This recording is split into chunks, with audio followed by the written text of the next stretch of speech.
شمالی پاکستان وہ خطہ جہاں آسمان کو چھوتے پہاڑ، برف سے ڈھکے گلیشیئرز اور نیلگو آسمان کے نیچے قدرت کے حسین ترین مناظر بستے ہیں، مگر انہی گلیشیئرز کے دامن میں ایک خاموش خطرہ پل رہا ہے، پگھلتی برف سے جنم لیتی جھیلوں کی صورت میں۔ یہ جھیلیں دیکھنے میں حسین ہیں مگر اپنے اندر تباہی کا سمندر چھپائے بیٹھی ہیں۔ پاکستان میں دنیا کے سب سے زیادہ گلیشیئرز پائے جاتے ہیں، تقریباً 7,000 سے زائد، مگر بڑھتے درجہ حرارت اور موسمیاتی تبدیلی نے ان گلیشیئرز کو تیزی سے پگھلنا شروع کر دیا ہے۔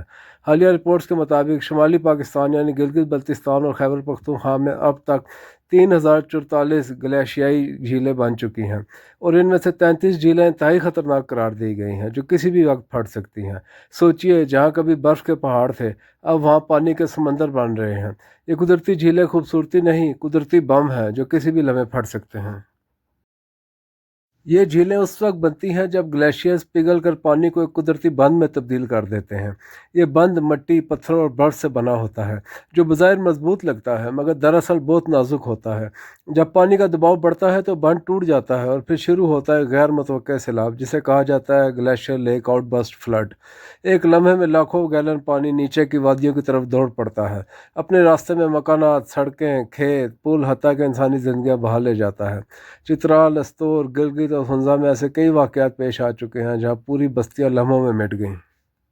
اقوام متحدہ کے ماحولیاتی پروگرام اور پاکستان میٹ آفس کے مطابق ان 3,044 جھیلوں میں سے 33 ایسی ہیں جو کسی بھی وقت پھٹ سکتی ہیں۔ یہ جھیلیں قدرت کی خاموش وارننگ ہے۔ آخر یہ جھیلیں کیوں بن رہی ہیں؟ اس کی وجہ نمبر 1 ہے موسمیاتی تبدیلی۔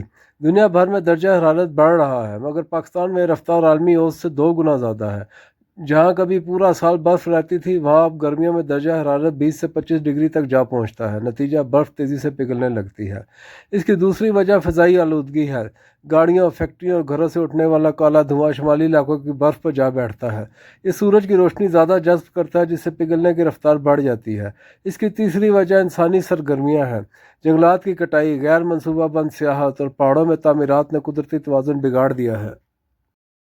یہ تمام عوامل مل کر شمالی پاکستان کو ایک ماحولیاتی خطرے میں بدل رہے ہیں۔ جہاں ایک طرف حسین جھیلیں جنم لے رہی ہیں وہیں دوسری طرف تباہی کا خدشہ بڑھ رہا ہے۔ ہم اس مسئلے سے کیسے نمٹ سکتے ہیں؟ اس میں سب سے پہلا قدم ہے science and technology. Satellite, drone اور ریموٹ سینسنگ کے ذریعے جھیلوں کی نگرانی کی جائے۔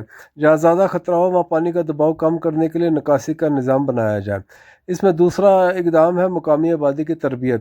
ان لوگوں کو آگاہ کیا جائے کہ اگر جھیل پھٹنے کا خطرہ ہو تو کیا اقدامات کرنے ہیں، کس طرح فوری طور پر محفوظ جگہ منتقل ہونا ہے۔ تیسرا قدم ہے ارلی وارننگ سسٹم۔ یہ سسٹم مقامی لوگوں کو وقت پر خبردار کر سکتا ہے تاکہ جانی نقصان کم سے کم ہو۔ چوتھا اقدام ہے ماحولیاتی اصلاح، درخت لگانا، آلودگی کم کرنا اور غیر ضروری تعمیرات پر قابو پانا۔ یہ سب موسمیاتی اثرات کو کم کر سکتے ہیں۔ پاکستان میں گلیشیائی جھیلوں کے پھٹنے کے کئی واقعات ہو چکے ہیں۔ سال 2010 میں گوجال والی کے علاقے عطا آباد میں ایک گلیشیائی جھیل اچانک پھٹنے سے تباہ کن لینڈ سلائڈنگ ہوئی۔ نتیجتاً دریائے ہنزا رک گیا اور ایک نئی جھیل وجود میں آئی جو آج عطا آباد جھیل کے نام سے مشہور ہے۔ اس واقعے میں 20 سے زائد افراد جہاں بحق ہوئے، سینکڑوں مکانات اور سڑکیں تباہ ہوئی اور قراقرم ہائی وے کئی ماہ بند رہے۔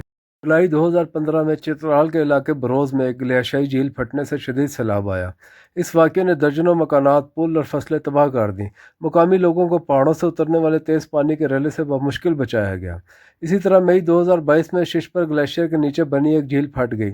اس سے حسن آباد گاؤں میں شدید تباہی ہوئی، 2 پل بہہ گئے، متعدد گھروں کو نقصان پہنچا اور قراقرم ہائی وے کا ایک حصہ پانی میں بہہ گیا۔ اسی طرح جولائی 2023 میں گھزر کے علاقے میں ایک چھوٹی گلیشیائی جھیل پھٹنے سے اچانک سیلاب آیا۔ خوش قسمتی سے کوئی جانی نقصان نہیں ہوا مگر انفراسٹرکچر کو نقصان پہنچا اور کئی گاؤں عارضی طور پر منقطع ہو گئے۔ اسی طرح جون 2021 میں استور کے قریب ایک گلیشیائی جھیل کے اخراج سے سیلاب آیا، مقامی فصلیں، پانی کی نہریں اور چند رابطہ سڑکیں تباہ ہو گئیں۔ پاکستان ان ممالک میں شامل ہے جو موسمیاتی تبدیلی کے اثرات سے سب سے زیادہ متاثر ہو رہے ہیں، لیکن حیران کن طور پر اس نے دنیا کے کل کاربن اخراج میں صرف 0.8% حصہ ڈالا ہے۔ اس کے باوجود پاکستان کو گلیشیئرز کے پگھلنے، شدید گرمیوں، سیلابوں اور زرعی نقصانات جیسے خطرات کا سامنا ہے۔ بدقسمتی سے پاکستان کی معاشی حالت اتنی مضبوط نہیں کہ وہ اکیلا اس بڑے چیلنج سے نمٹ سکے۔